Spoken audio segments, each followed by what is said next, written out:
A pergunta não é tanto sobre o idioma, mas sobre o teu processo de autodidatismo, que parece que é uma coisa que é um fato que é importante no teu processo de aprendizagem de línguas. Né? Algumas experiências de autodidatismo assim, que eu já tive, de tentar aprender coisas por conta própria, assim, eu me dou conta assim, que tem uma vantagem que parece que tu constrói um conhecimento mais sólido, mas por outro lado é mais sofrido, mais demorado também, porque é praticamente só tu que está indo atrás daquilo, sem um auxílio assim, de uma pessoa externa.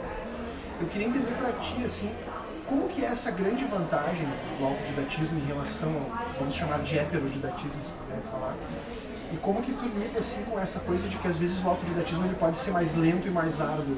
É uma ótima questão. Vou te trazer um exemplo. Quer ver? Ó, no francês, por exemplo, que eu falei que né, no francês eu elaborei uma técnica, eu falo lá no último capítulo do livro, eu chamei de técnica do speech. Porque eu sabia o que eu tinha que falar para os turistas. Né? Então vamos supor que você chega lá na frente do Parque das Aves, o que você tem que falar? Então eu elaborava um pequeno texto de 3 linhas. E aí eu passava esse texto para o francês, e aí eu usava aquilo com os turistas, e aí a partir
daí vai ter coisa que vai estar né, bem no foco, coisa que vai estar na penumbra e coisa que vai ficar fora.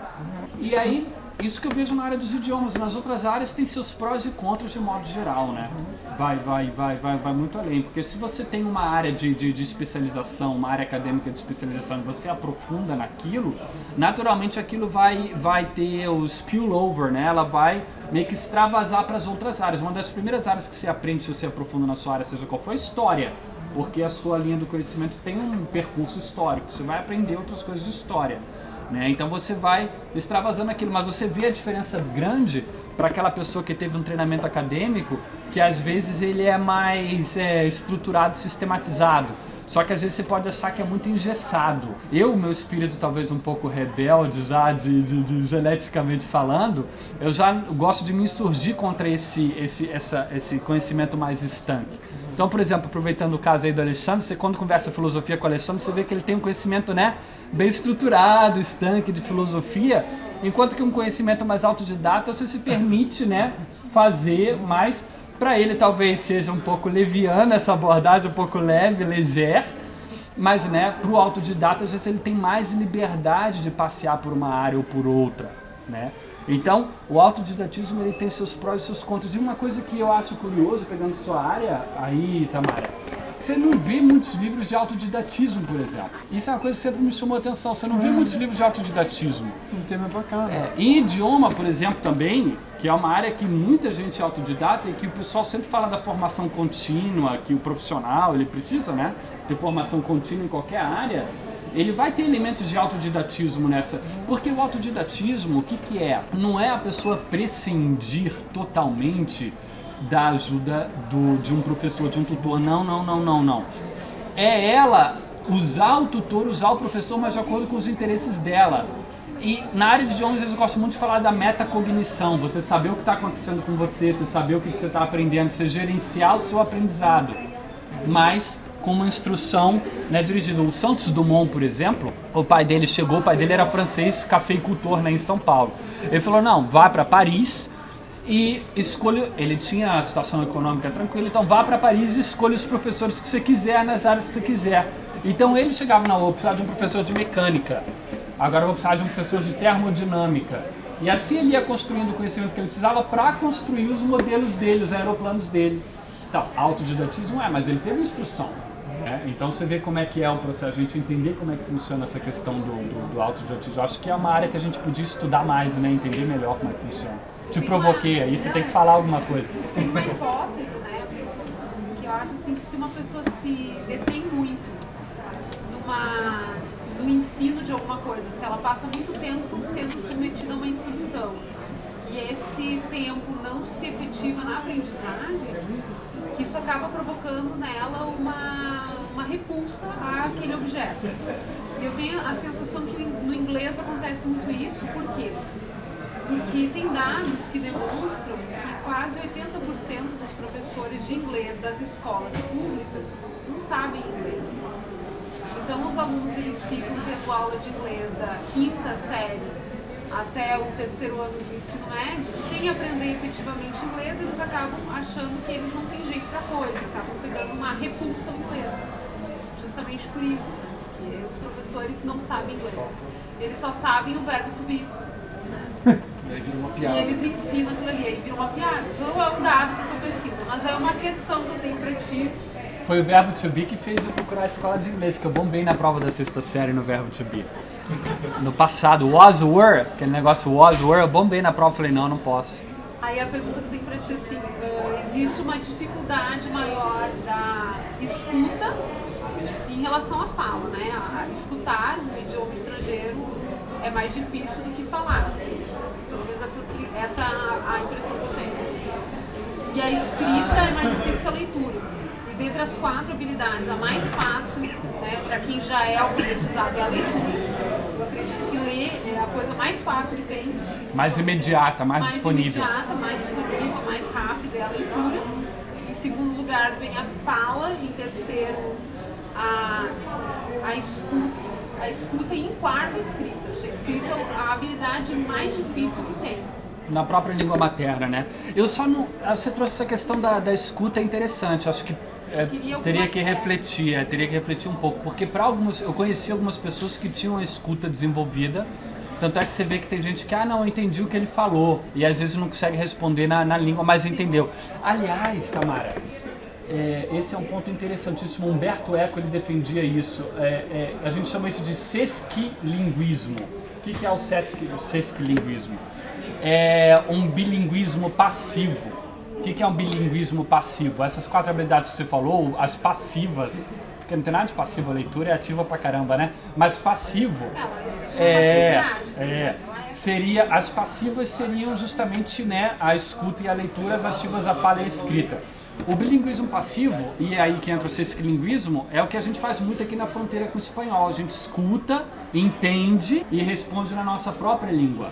E tem a gramática Wise, que é vendida aqui, lá com o Hernani, a gramática Wise das línguas românicas. O pessoal que escreve, Humberto Eco defende isso, que a gente poderia pensar numa educação comparando diversas línguas, principalmente as línguas românicas, porque isso é muito fácil, né? O português, a estrutura, a gente comparar, ajuda a pessoa a ter uma leitura imediata, eu ponho isso lá no meu capítulo, para a pessoa também entender a língua e responder na sua própria, entende?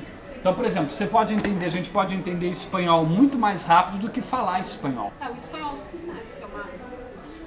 Mas o inglês também depende, porque, por exemplo, a onipresença, a ubiquidade das músicas em inglês.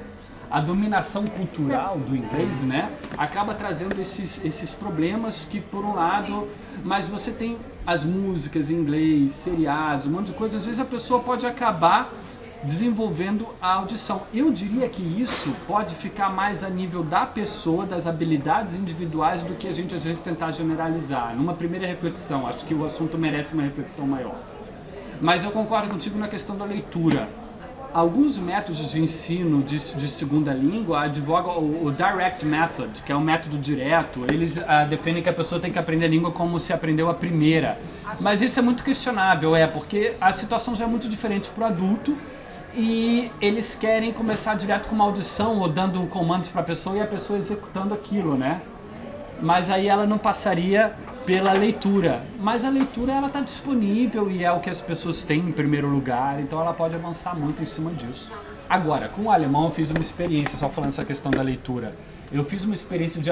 Meu objetivo principal era ali, eu estava falando do Unsere Revolution.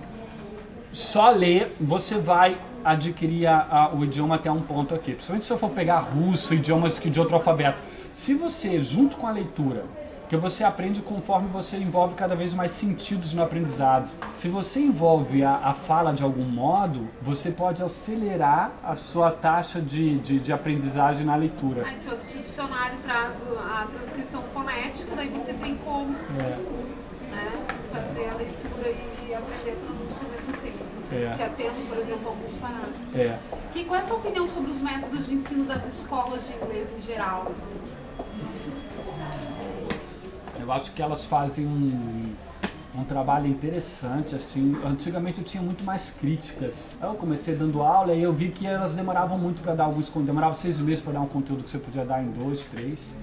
Mas aí, hoje em dia você vê que aprende inglês em 8 meses, mas não é essa a questão. A questão, se você administra um conteúdo, você pode administrar aquele conteúdo em 1 ano e meio, em 8 meses. Isso não é a diferença, é se a pessoa aplica, se a pessoa aprende. O que eu acho dos métodos das escolas, eu acho que uma escola ideal seria assim, você chega lá e a primeira coisa é ver como é que você aprende o idioma. Sim. Porque cada pessoa tem um estilo de aprendizagem, né? Você aprende mais ouvindo, você é mais sinestésica, a Magali deve ser sinestésica, eu sou sinestésica de interagir. Aí na interação você acaba aprendendo mais, né? Então qual é o estilo de aprendizagem da pessoa? Eu defenderia isso, a pessoa vê um estilo de aprendizagem, a partir disso vê o interesse dela, porque o adulto não tem tempo a perder. Uma criança você pode botar na escola, beleza, agora o adulto ele quer resultado para ontem, e muitos, né, no campo profissional, isso depende, tá em jogo a vida dele. E aí o que você precisaria ver é o interesse da pessoa, e aí, em cima disso, direcionar o aprendizado. Mas nas escolas você não vê isso. Você vê um método, um desafio tudo legal rígido, seria... tudo formatizado, desafio seria você chegar numa escola e perguntar assim, qual que é a teoria que informa o seu método de ensino? E ver o que eles vão te dizer, vão ter dificuldades de falar isso. Talvez o departamento pedagógico da matriz, as franquias não, porque hoje em dia é tudo sistema de franquia, eles vão ter dificuldade de falar. E tudo parte de uma concepção de homem, parte da psicologia, uma concepção de homem, e depois como é que esse homem aprende, em geral. E aí depois como é que a linguística aplicada entra, como é que esse homem aprende a sua primeira língua. E aí daí que eles vão imaginar como é que ele aprende a segunda língua, para daí desenvolver métodos de aprendizagem de outras línguas. Mas qual que é o problema aí? Muitas pessoas, como você falou, que trabalham com essas teorias, que informam as atividades das escolas, só sabem a língua materna. Elas não têm experiência de aprender uma outra língua. Eu acho que a gente, para poder ter modos mais eficazes de aprendizagem de idioma, a gente tinha que escutar os poliglotas. Os caras que aprendem vários idiomas são aqueles que têm as melhores práticas, pela lógica. Faz sentido, né? Pela dedução lógica. Né? E aí esses caras têm que falar mais e a gente tem que ter mais livros deles. Aí o Julieta disse que vai escrever o dele também. prazo, lembra? Você não acha que tem alguns aspectos ambientais nisso, tipo o fato de ter familiares que falam outros idiomas, o fato de... Mas mais rock, por exemplo. Hã? A pessoa que ouve mais rock, por exemplo... Eu escutei bastante rock, deve ter me ajudado. Mais facilidade de aprender inglês. Porque meus pais não falavam... Não, mas meus pais não falavam nenhum idioma. Aí meus irmãos escutavam rock, inclusive um deles é músico que não fala inglês. Mas aí meus pais não eram assim poliglotas nem multilingües, e eu acabei entrando. E tem gente que numa família multilingüe, claro, sem dúvida nenhuma, que facilita, né? Sem dúvida nenhuma. Mas é aquele velho debate, né? Natureza da pessoa, nurture, né? Nature versus nature. Nature, nurture, é aquele velho debate que, enfim...